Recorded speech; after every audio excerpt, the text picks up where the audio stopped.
Continuação da narração do livro Atlântida no Reino da Luz, capítulo 1, tendo como personagens principais Andrew e Evelyn. Eles viviam em Capela e foram expurgados para o planeta Terra.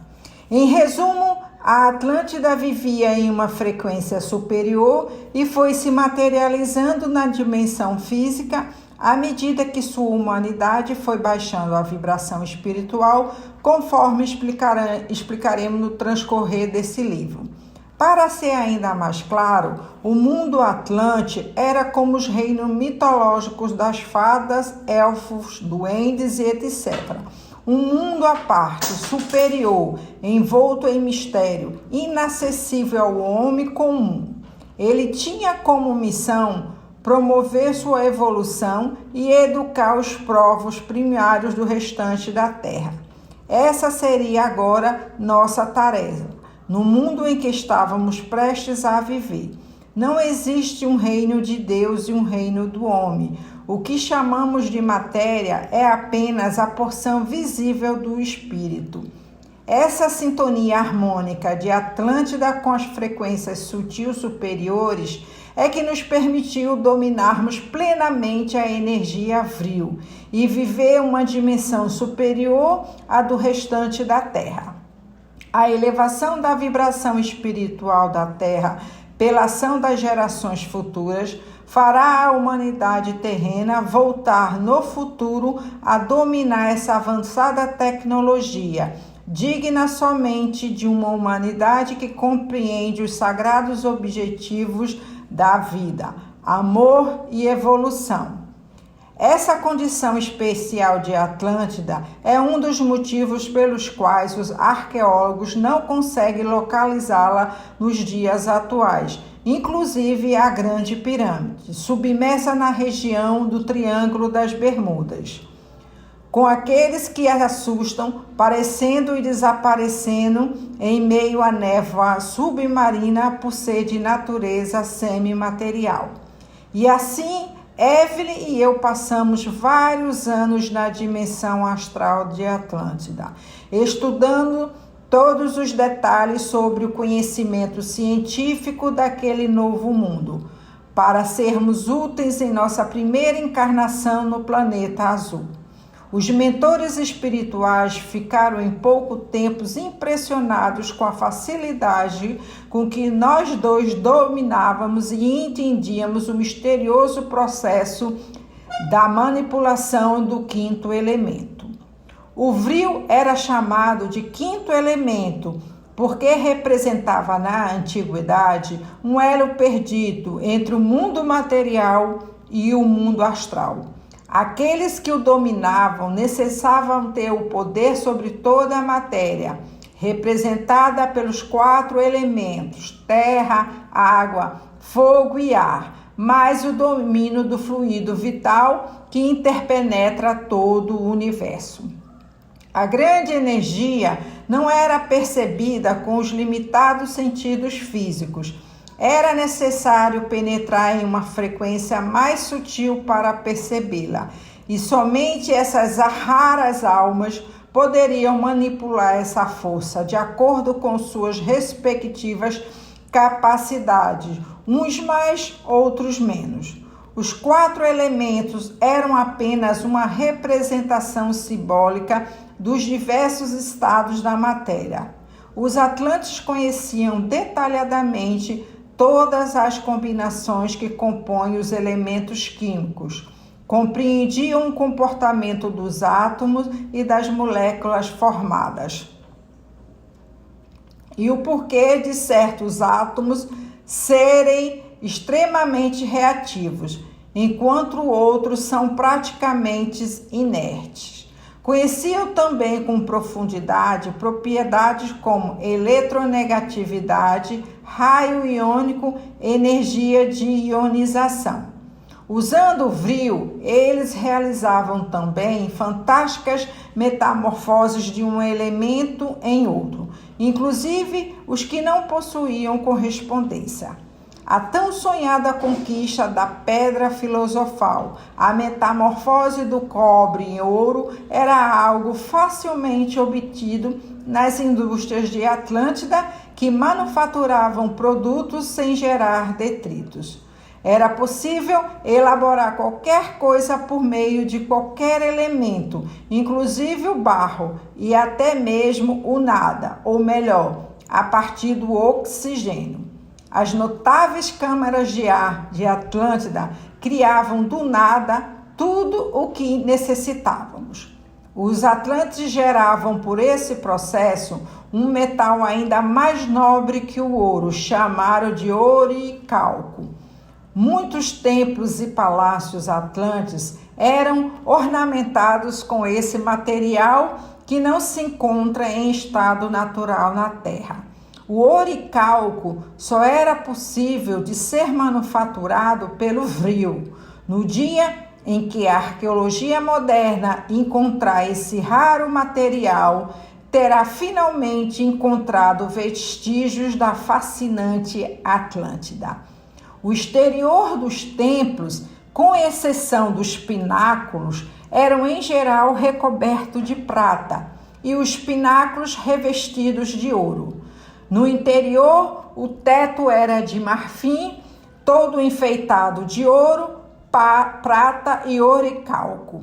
Este último metal realçava a beleza das construções com seu brilho dourado fascinante. Sua aparência era como de ouro, com o brilho dos diamantes. Os enfeites em oricalco no teto dos templos lembravam as estrelas do céu, algo realmente divino. Na época de ouro de Atlântida, não havia estátuas nos templos. Os atlantes não adoravam imagens. Com a chegada dos capelinos, essa prática começou a ser instituída durante o triste período da decadência. A energia vril permitia também a criação de veículos não poluentes por meio da inversão do eixo gravitacional. Os automóveis locomoviam-se sem rodas, flutuando a 10 centímetros do chão. A movimentação em todas as direções e a diferença de velocidade era comandada por mudanças na inclinação desse eixo. Os veículos também podiam subir e deslocar-se a dezenas de metros do solo. Mas voltemos à nossa narrativa. Abordaremos mais detalhadamente esse fascinante tema no transcorrer desse relato. Depois desse período de adaptação, fomos então informados que nossa descida para a vida humana estava próxima e que já era hora de conhecermos nossos futuros pais. Eles estariam presentes em uma reunião emergencial dos mestres atlantes na Grande Pirâmide, no templo do quinto elemento, o fabuloso vril. Na dimensão astral, fomos convidados a presenciar o momento em que os atlantes foram informados da chegada dos capelinos em seu mundo de paz, amor e evolução. Foi inevitável nos prostrar de joelhos, mesmo tentando resistir. Nunca fui afeito a esse tipo de submissão, mas não tínhamos como controlar aquela energia que nos impulsionava à reverência absoluta. A Grande Pirâmide era impressionante e a energia que circulava lá dentro, algo realmente assombroso. Os cristais energizados com o poderoso quinto elemento, o vril, tinham o poder de reestruturar totalmente quem se colocasse dentro da Grande Pirâmide. Era um mecanismo que possuía inteligência artificial. De forma automática, analisava os indivíduos que estivessem sob seu raio de ação e promovia recombinações de seu DNA, levando a correções biológicas notáveis. Os atlantes, antes de nossa chegada, raramente necessitavam desses recursos, Mas depois que os capelinos chegaram, tudo mudou. Nossas almas contaminadas com traumas inconscientes, desequilíbrios e demais toxinas exigiam sistematicamente esse tipo de intervenção. Nossas mentes enfermas poluíam o perfeito corpo físico que recebíamos geneticamente de nossos pais, causando doenças que não faziam parte da vida em Atlântida. No mundo primitivo da Terra, isso passou a ocorrer de forma ainda mais preocupante. Enquanto caminhávamos deslumbrados pelo interior da Grande Pirâmide, observávamos as paredes em cristal branca que pareciam ter vida própria. Era possível ouvir sons sutis das correntes de Vril a percorrer aquela cadeia de transmissão energética. Os cristais brancos de quartzo sempre foram os mais perfeitos catalisadores do Vril. Desde aquele dia, sempre senti que a presença de Deus morava dentro da Grande Pirâmide de forma especial. Parecia que no reflexo das paredes, o olhar do Onipresente vigiava tudo e a todos, sempre permitindo-nos seguir nosso livre-arbítrio, porém demonstrando sutilmente alegria em nossas decisões acertadas e tristeza em nossos equívocos. É impressionante imaginar como os atlantes atingiram tal desenvolvimento há 12 mil anos, época em que o homem moderno acredita que existiam somente sociedades tribais.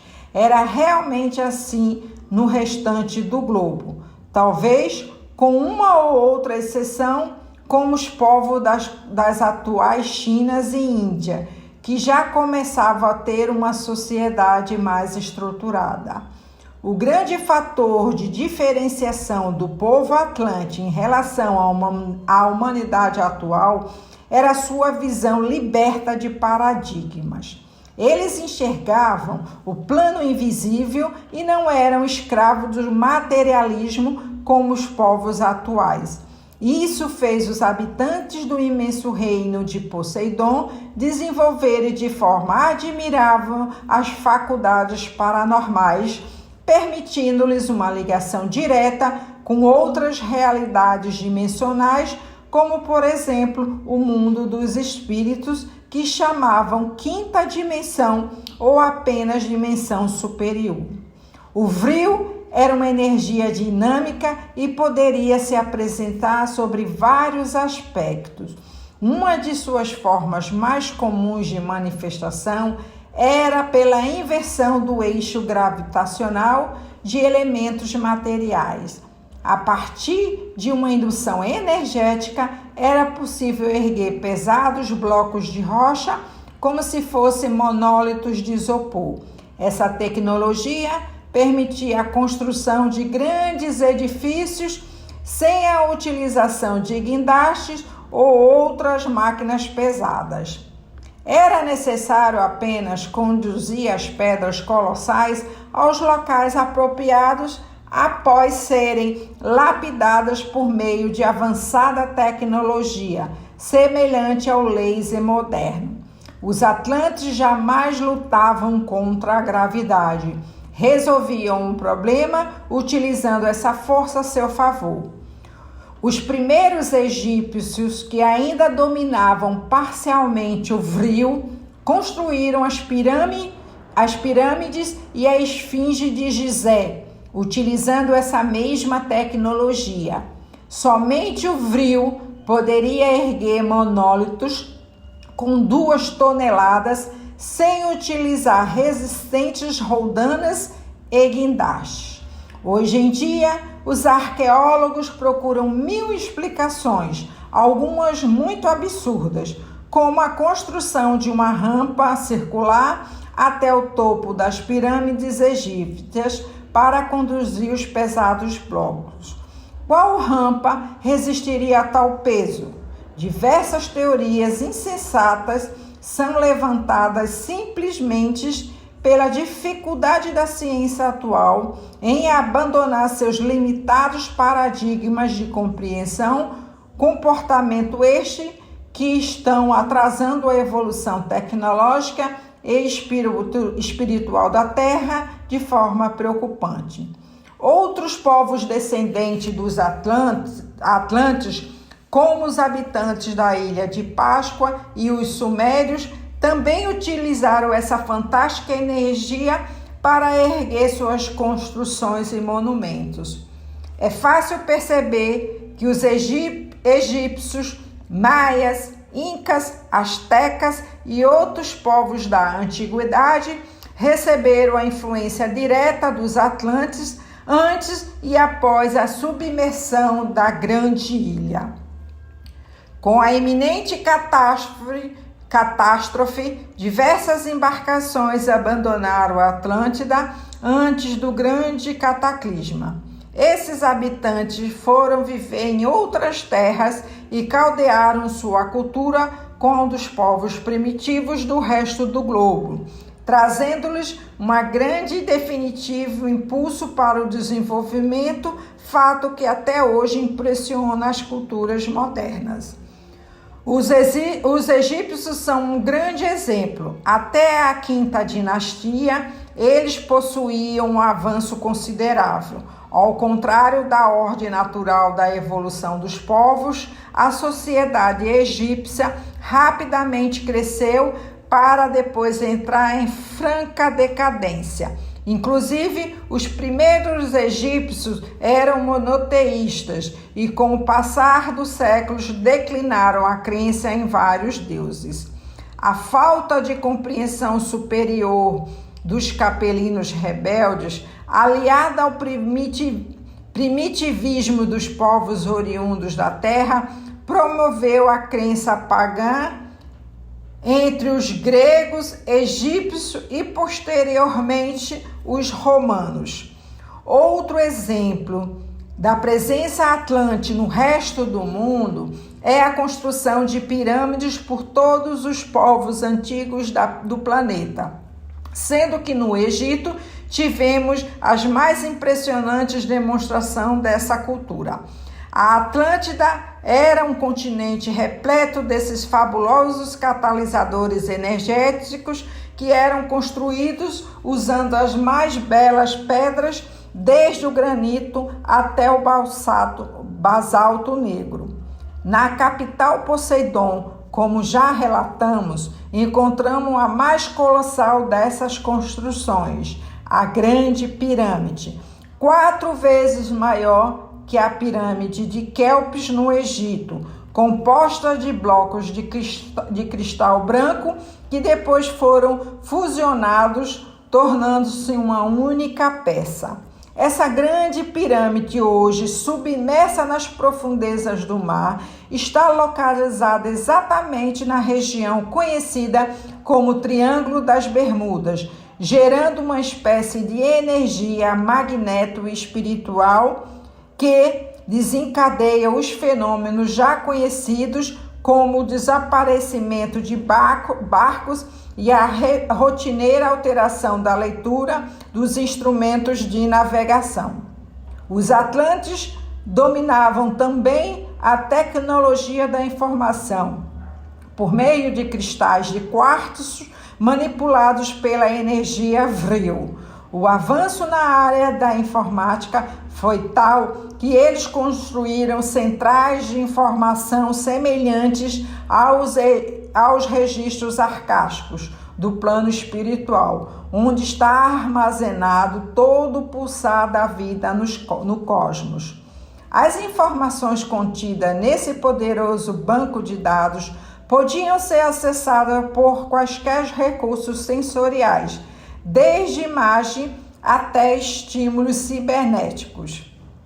O povo atlante possuía os registros de todos os acontecimentos de sua civilização e utilizavam essas informações para evitar o retrabalho. Os habitantes de Atlântida consideravam imperdoável desperdício de energia criar o já criado. Portanto, Possuía um sistema integrado de informações que gerava benefícios a todas as cidades do continente. Outro ponto que fascinava os cientistas atlantes era a total automação dos processos produtivos, mas não com a finalidade de excluir a sociedade, gerando desemprego, como ocorre nos tempos atuais. A meta era a libertação das atividades rotineiras para que o homem pudesse dedicar-se ao processo de criação e ao progresso espiritual. Em Atlântida, as questões espirituais estavam intimamente associadas à ciência e às demais áreas do conhecimento humano e espiritual. Era impossível falar de qualquer assunto sem envolver a causa primária da vida, que é a realidade espiritual. Por esse motivo, os grandes mestres haviam convocado aquela reunião para ser realizada no interior da Grande Pirâmide e lá ouvir as orientações do mundo maior. Eu e Evelyn aguardamos ansiosos o início daquela imprevista assembleia. Era possível perceber entre os veneráveis anciões de Atlântida uma grande apreensão. Sentados lado a lado, bem juntinhos e de mãos dadas, apenas acompanhávamos com olhares curiosos a movimentação da chegada daqueles espíritos elevados. Além da apreensão natural pelos acontecimentos que se desenrolavam, ainda estávamos ansiosos para conhecer nossos futuros genitores. Todos os sacerdotes da grande energia haviam sido chamados em decorrência de uma tragédia ocorrida em Poseidon, fato inimaginável naquela época. Um jovem de 16 anos havia causado a morte intencional de 2 pessoas por meio da manipulação maléfica do Vril. Evelyn apertou minha mão e sussurrou em meu ouvido: Andrei, será que essa morte foi causada por algum dos capelinos que já reencarnaram na terra de Poseidon? Fiz um gesto com os ombros, demonstrando que não sabia a resposta. O último caso de assassinato em Atlântida era um fato antiquíssimo, somente sendo possível rememorá-lo por meio de consulta nos bancos de dados. Para se ter uma ideia, nem mesmo havia polícia em Atlântida. Todos estavam chocados com o acontecimento e analisavam a tragédia, que para os tempos modernos nada mais é que uma mera rotina nas páginas policiais, mas que para a civilização atlântida tratava-se de grave ocorrência. Os espíritos ali reencarnados já haviam superado o estágio evolutivo em que os homens desrespeitam a vida de seus semelhantes. Isso que a população do continente não era pequena. Viviam em Atlântida, naquela época, mais de 60 milhões de habitantes, e a harmonia era algo comum, mesmo diante da diversidade de opiniões. Logo, ficamos sabendo que um jovem capelino do primeiro grupo a reencarnar em Atlântida já havia sucumbido ao caldeirão de emoções descontroladas, algo típico em consciências que ainda estão em desarmonia com o grande plano do Senhor dos Mundos. Ele desenvolveu uma técnica de utilização da energia Vril que permitia matar pessoas à distância por asfixia. Após desentender-se com seus colegas de estudo, ele havia realizado o crime absurdo para testar seu invento. O rapaz havia sido preso em uma sala de isolamento mental, pois poderia comandar a energia Vril mentalmente e cometer novos crimes para libertar-se. Os atlantes estavam chocados. Jamais pensaram na utilização da poderosa energia para a prática do mal, ainda mais assim de forma quase incontrolável, caso o rapaz não fosse enclausurado. Poucos minutos depois do amplo debate sobre o tema, o sumo sacerdote do templo dirigiu-se com passos lentos ao grande altar e disse-nos: "O que dizer, meus irmãos? Estou tão estupefato quanto todos aqui presentes. Compreendendo minha incapacidade para solucionar este problema, orei ao grande Espírito e pedi-lhe esclarecimento para nos orientar na busca pela solução que traga paz à nossa sociedade." O venerável líder dos sacerdotes ergueu-se e descortinou uma tela de cristal espelhado que ficava no fundo do altar. Em seguida, todos os presentes realizaram profunda oração íntima, pedindo a presença dos mentores espirituais da Terra, com o objetivo de obter algum esclarecimento. Passado alguns minutos, a tela tornou-se opaca e surgiu uma bela paisagem ao fundo. Uma cachoeira desaguava em um pequeno lago ornado com belas flores e vegetação exuberante. Aquela tela de cristal era um intercomunicador entre os dois planos, o material e o espiritual. Em seguida, surgiu na tela o grande Espírito que ficaria conhecido no futuro como Jesus de Nazaré. Ele sorriu e disse com voz majestosa, mas que não disfarçava a sua preocupação: "Que a luz dos planos superiores envolva todos os irmãos. Eu recebi vosso apelo e aqui estou para esclarecer-vos sobre o acontecimento que aflige essa assembleia de irmãos dedicados à busca do bem. Como todos vós sabeis, os mundos são escolas evolutivas para o crescimento dos filhos de Deus. Os habitantes da ilha de Poseidon atingiram um patamar superior ao programado por nosso planeta Terra. Justo se faz que os irmãos aprovados para uma vivência superior migrem para uma dimensão ou para um mundo de ordem mais elevada. E, seguindo a orientação do Criador, já migraram para a Terra espíritos exilados dos sistemas de Capela na constelação do Cocheiro, almas rebeldes que necessitaram ser afastadas do processo de aperfeiçoamento daquele mundo para não prejudicar as almas sinceras que desejam crescer conforme o processo de evolução traçado naquela escola divina.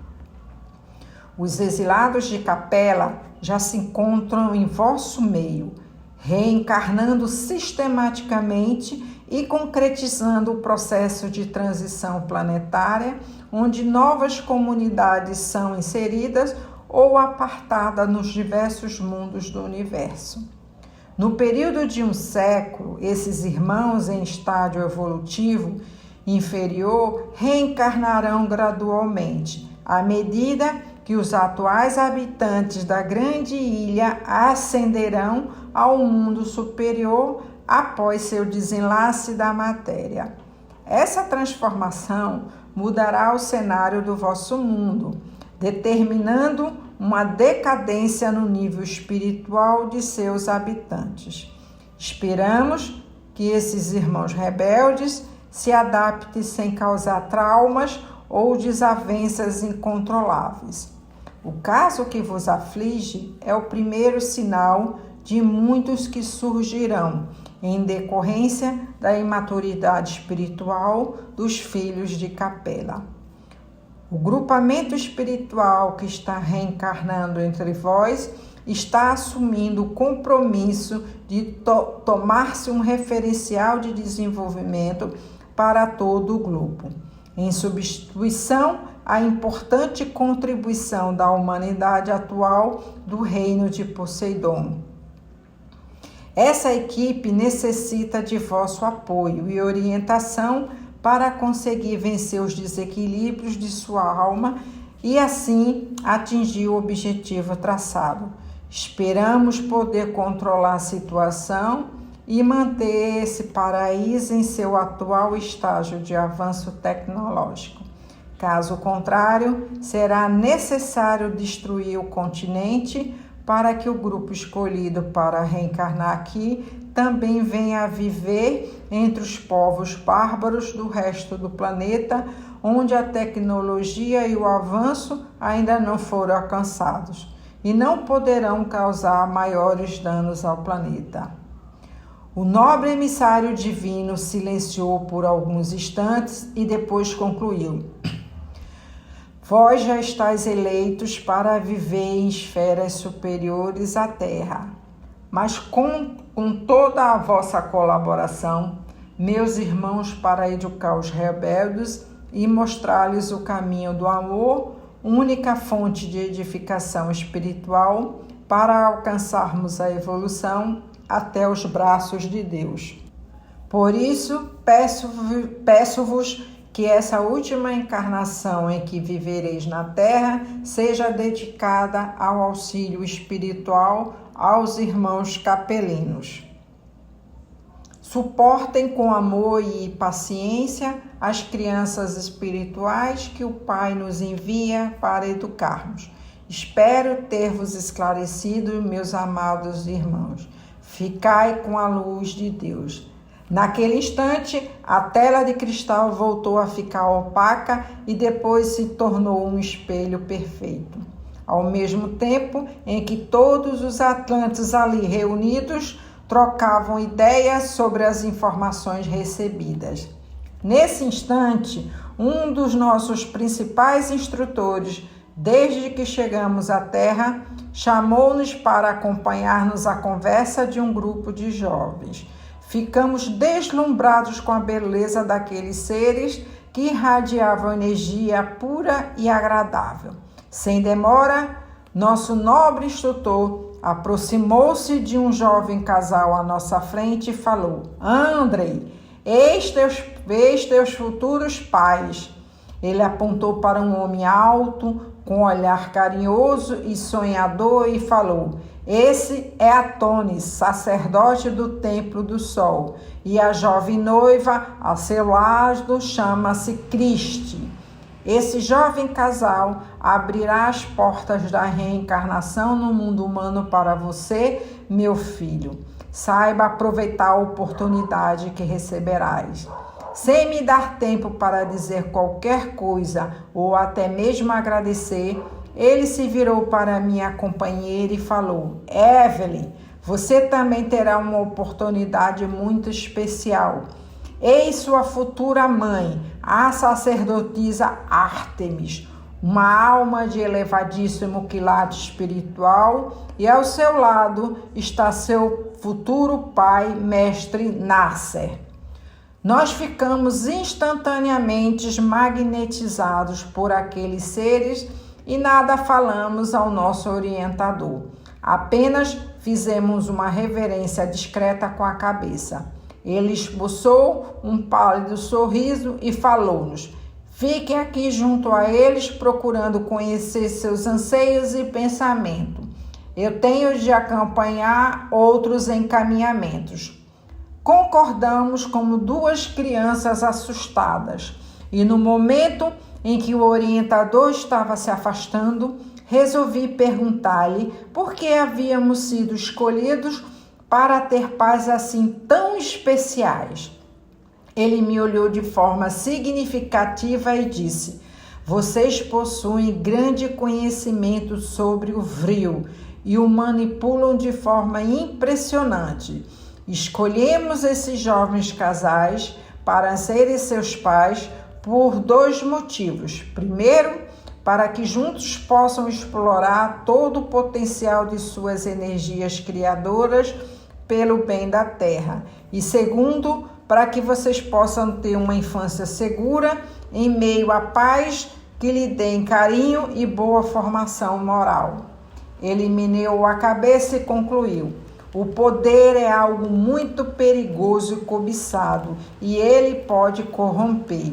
Admiramos o poder de suas mentes, mas também temos receio do que esse poder pode ocasionar a almas instáveis como as suas.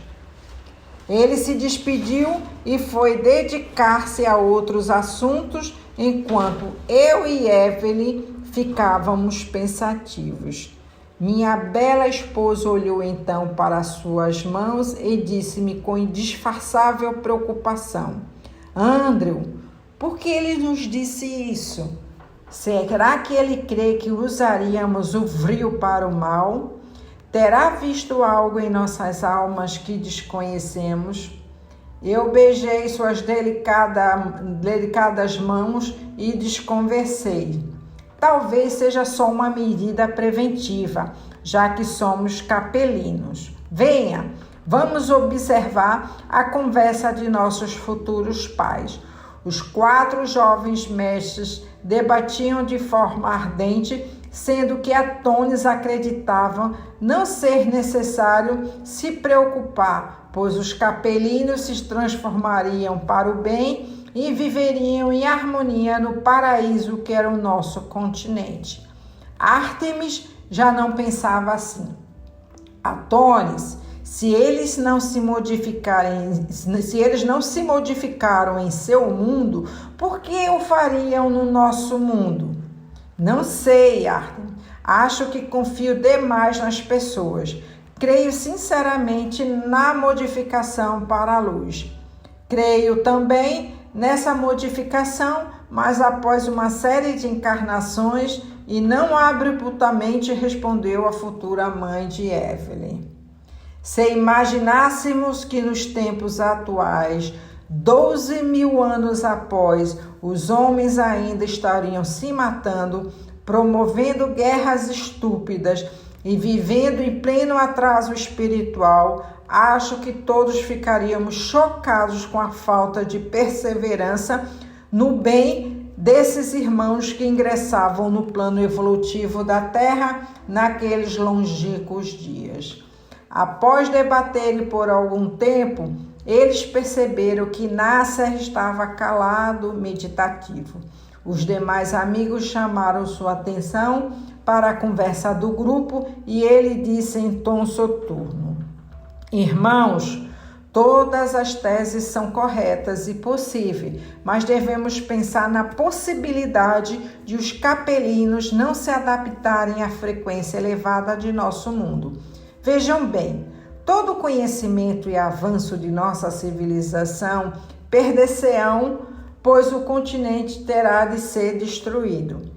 Para evitar isso, poderíamos levar às outras terras um conhecimento básico, inofensivo, com o objetivo de civilizar o resto do planeta e assim promover o avanço dos capelinos no mundo primitivo, caso se confirme a destruição da grande ilha e de seu legado de amor e sabedoria. Todos concordaram com as palavras de Nasser. Christie então falou preocupada: Daqui a 100 anos estaremos em avançada idade e não poderemos empreender essa fantástica viagem. Certamente temos poucos anos mais de vida e não poderemos ser verdadeiramente úteis, sendo que nem ao menos poderemos procriar nas novas terras. O cidadão atlante alcançava facilmente os 130 anos de idade, em razão da existência regrada, liberta de vícios e a elevada qualidade de vida. O continente era liberto de poluição e com uma selva controlada, onde os animais selvagens habitavam as zonas afastadas dos grandes centros populacionais. Além do mais, a medicina era avançada e os habitantes não possuíam um karma para queimar em doenças degenerativas. Nasser caminhou de um lado ao outro meditativo e falou: Você tem razão, Christie. Essa viagem não é para nós, mas para os discípulos que deveremos orientar. Serão os capelinos de boa índole que iremos instruir e trazer-lhe à luz dos conhecimentos básicos de nossa civilização. Mesmo que eles se rebelem, não possuirão conhecimento tão avançado que venha prejudicar as novas terras que viverão. Antônio sorriu e disse, com seu estilo brando e amigável: concordo com a ideia, apesar de achar que essa fuga para outras terras não será necessária. Mas qual será o pensamento dos planos superiores sobre essa ideia? Será que eles desejam que o conhecimento atlante siga para terras primitivas? Naquele instante, surgiu do nada uma luz cristalina e materializou-se entre eles um espírito sublime que disse: a inspiração divina está em vossos corações. É a vontade dos planos superiores. Iniciai aprendize que demonstre o coração puro, mas dentro dos limites que eles deverão conhecer, para que não prejudique o restante do globo. A energia vril, elemento de discórdia entre as almas primárias, deve ser conhecida somente em sua mais simples aplicação. Nós estaremos unidos ao vosso projeto e trabalhando com afinco para que ele se realize. Logo após, o espírito de luz se desmaterializou diante dos nossos olhos. Nossos futuros pais não ficaram surpreendidos, pois essas aparições espirituais eram comuns na Atlântida do período pré-apocalíptico.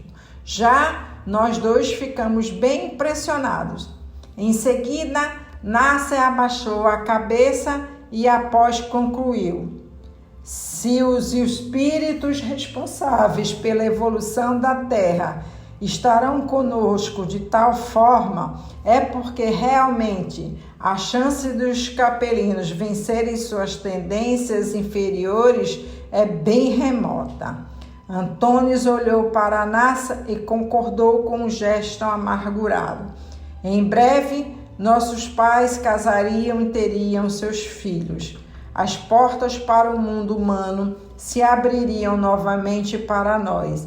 Seríamos submetidos a mais uma oportunidade de aprendizado por intermédio da encarnação na escola evolutiva terrena, mais especialmente na sutil dimensão de Atlântida, com o objetivo de nos tornarmos pessoas melhores e úteis para a grande obra de Deus.